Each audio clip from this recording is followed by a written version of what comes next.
નમસ્કાર મિત્રો, જય દ્વારકાધીશ. મિત્રો, આજના વિડીયોમાં તમને દીકરીના કન્યાદાનની એક સત્ય ઘટના પર આધારિત કહાની સાંભળવા મળશે. તો મારી સૌને વિનંતી છે કે વિડીયોના અંત સુધી જરૂરથી જોડાયેલા રહેજો અને પસંદ આવે તો વિડીયોને લાઇક, શેર અને નવા હોય તો ચેનલને સબસ્ક્રાઈબ જરૂરથી કરજો. તો ચાલો શરૂ કરીએ આજનો આ વિડીયો. સુજાતા મારી પાકી બહેનપણી છે. અમારા બંનેનું ઘણી બાબતમાં લગભગ એક સરખું જ. અમારા બંનેની પસંદ નાપસંદ પણ લગભગ એક જ સરખી. બંનેને ગળ્યું ન ભાવે, ફરસું ભાવે. બંનેથી ઠંડી સહન ન થાય, તડકો સહન ન થાય. બંનેને ગણિત ન ગમે, ભાષા, સાહિત્ય વગેરેમાં રુચિ ખરી. સ્કૂલમાં વર્ષો સુધી બંને એક જ બેન્ચ પર સાથે બેસતા. બંનેએ એસએસસીની પરીક્ષા પણ સાથે જ પાસ કરી હતી. બંનેને 65% માર્ક્સ આવ્યા અને કોલેજમાં પણ બંને સાથે જ BA થઈ. પરંતુ જોગાનુજોગ એવો થયો કે બંનેના લગ્ન પણ એક જ તિથિએ થયા. જોકે તે અમને જરાય ન ગમ્યું, કારણ કે એકમેકના લગ્નમાં અમે ન જઈ શક્યા. લગ્ન પછી બંને સાથે જ મા બન્યા. બંનેને દીકરી આવી. બસ પછી તો બંને એક જ માર્ગે આગળ વધી રહ્યા હતા. પરંતુ એકાએક અમારા રસ્તા જુદા ફંટાયા. હજુ તો દીકરી માંડ 3 વર્ષની થઈ હતી ત્યાં ટૂંકી બીમારીમાં સુજાતાના પતિ મરણ પામ્યા. એમના ઘરમાં બીજું કોઈ હતું નહીં. મા દીકરી એકલા જ હતા. દીકરી કાલી ઘેલી ભાષામાં પૂછતી હતી કે બા, મારા બાપુજી ક્યાં ગયા છે? એ ક્યારે આવશે? ત્યારે દીકરીના પૂછેલા પ્રશ્નો સુજાતાને રડાવી દેતી હતી. મારું પણ દિલ રડી રહ્યું હતું, પણ હું શું કરી શકું?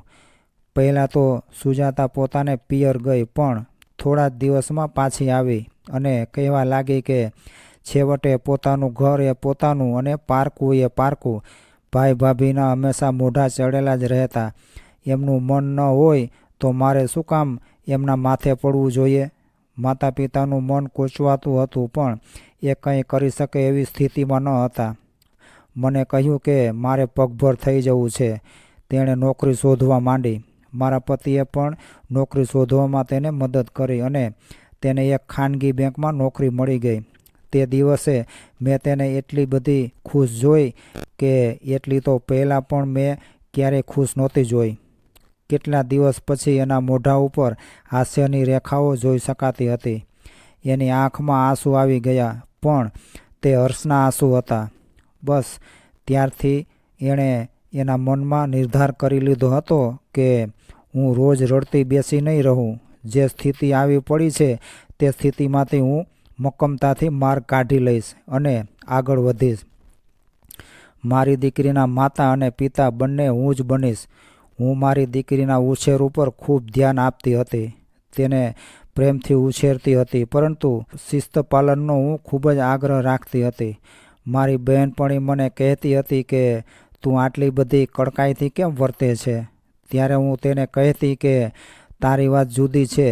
તારા સંસાર રથના 2 પૈડા છે, મારે એક જ પૈડું છે અને એક પૈડેથી જ મારે મારો સંસારનો રથ ચલાવવાનો છે. મારી દીકરીના મા અને બાપ બેઉ મારે જ બનવાનું છે. દીકરીની બાબતમાં ઝીણી ઝીણી વાતનું એ ખાસ ધ્યાન રાખતી. ઘણીવાર મને થતું કે આટલી બધી આવડત અને સમજણ એનામાં ક્યાંથી આવી ગઈ? અમે બંને સાથે જ ભણેલા ગણેલા મોટા થયેલા, પરંતુ એ ઘણી આગળ વધી ગઈ. વિષય પરિસ્થિતિમાં એમની અંદર રહેલું હીર બહાર દેખાવા લાગ્યું. એ એકલી જ મહિલા હતી. થોડું અતડું જરૂર લાગતું હતું, પણ ધીરે ધીરે તેને પોતાની જાતને સરસ રીતે ગોઠવી દીધી. નોકરીમાં પણ તેને કાઠું કાઢ્યું હતું. બેંકની પરીક્ષાઓ પાસ કરીને ઓફિસર ગ્રેડમાં આવી ગઈ હતી. બેંકમાં બધા એની ખૂબ જ ઇજ્જત કરતા હતા. આમ કરતાં કરતાં અમારા બેઉની દીકરીઓ ઉંમરલાયક થઈ ગઈ અને પરણવા યોગ્ય થઈ ગઈ. કુદરતને કરવું તે બંને માટે સરસ મૂર્તિયા પણ મળી ગયા. જોકે આમાં પણ અમારી દીકરી માટે તો અમે બે, મારા સાસુ સસરા, મારા ભાઈ ભાભી બધાએ તપાસ કરેલી, પરંતુ સિયા તો બિચારી એકલી જ પહોંચી વળી. તેણે જ પોતાની બેંકમાં કામ કરતા એક ભાઈનો એન્જિનિયર થયેલ છોકરો શોધી લીધો. છોકરીને બતાવ્યો, બંનેને વાતચીત કરાવી, બંનેએ એકબીજાને પસંદ કર્યા. એટલે સિયાએ પોતે જ સગપણને લગતી બધી જ વાતચીત કરી. છોકરાનો બાપ તો પરિચિત હતો, પણ એનું કુટુંબ બહુ મોટું. એના દાદા દાદી જીવતા હતા અને આવી બાબતમાં એમનું જ ચલણ વધારે હતું. એટલે એમની સાથે વાત કરીને છેવટનું નક્કી કરવાનું હતું. દાદા દાદી બહુ જ રૂઢિચુસ્ત સ્વભાવના હતા. એટલે એક બહેન આવું બધું કરે તે એમને જરાય ન ગમે. એમાં પણ સિયાની એક વાત તો એમને ગળે ઉતરતી જ ન હતી. સિયાએ કહ્યું કે મારી દીકરીનું કન્યાદાન હું જ કરીશ. આ વાત સાંભળીને દીકરીના દાદા દાદી તો ચોંકી ગયા. તેઓ કહેવા લાગ્યા કે આવું કેમ બને? શું આવું થઈ શકે? એટલે સિયાએ કહ્યું કે કેમ ન થઈ શકે? પત્ની ન હોય ત્યારે પુરુષ સોપારી મૂકીને ઘણી વિધિ કરી શકતો હોય, તો પછી પતિ વિનાની સ્ત્રી પોતાની દીકરીનું કન્યાદાન શા માટે ન આપી શકે? આવી રીતે વિધિ થાય તો એમાં ખોટું શું છે? એટલે છોકરાના દાદા દાદી કહેવા લાગ્યા કે કન્યાદાન આવી રીતે ન જ અપાય. છોકરીના કાકા કાકી, મામા મામી કોઈ પણ કન્યાદાન આપી શકે. એટલે મેં કહ્યું કે મારા પતિના ગયા પછી મેં જ બધી જવાબદારી નિભાવી છે. મેં જ મારી દીકરીને ભણાવી ગણાવી મોટી કરી છે. એ વખતે કાકા મામા કોઈ જ આવ્યા નહોતા. છોકરીના મા બાપ બંનેની ભૂમિકા મેં જ ભજવી છે. એટલા માટે માતા પિતા બંનેની ભૂમિકા હું જ ભજવીશ. પરંતુ દાદા દાદીને આ વાત કોઈ રીતે ગળે ઉતરતી ન હતી. તેમણે આ વાતનો સખત વિરોધ કર્યો. સિયા પણ પોતાની વાતમાં મક્કમ રહી. મેં તેને સમજાવ્યું કે સિયા, આવો હઠાગ્રહ છોડી દે. નાહકનો આવો છોકરો તું ગુમાવીશ. છેવટે આપણે દીકરીવાળા છીએ. અમારે પણ અમારા વેવાઈની ઘણી વાત માન્ય રાખવી પડી છે.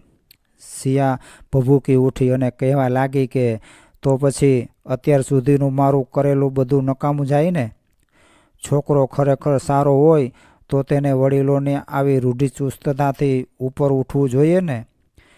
એકવાર તો સગપણની વાત પડી ભાંગી હતી, પરંતુ થોડા દિવસ પછી છોકરો આવીને કહી ગયો કે મને તમારી વાત મંજૂર છે.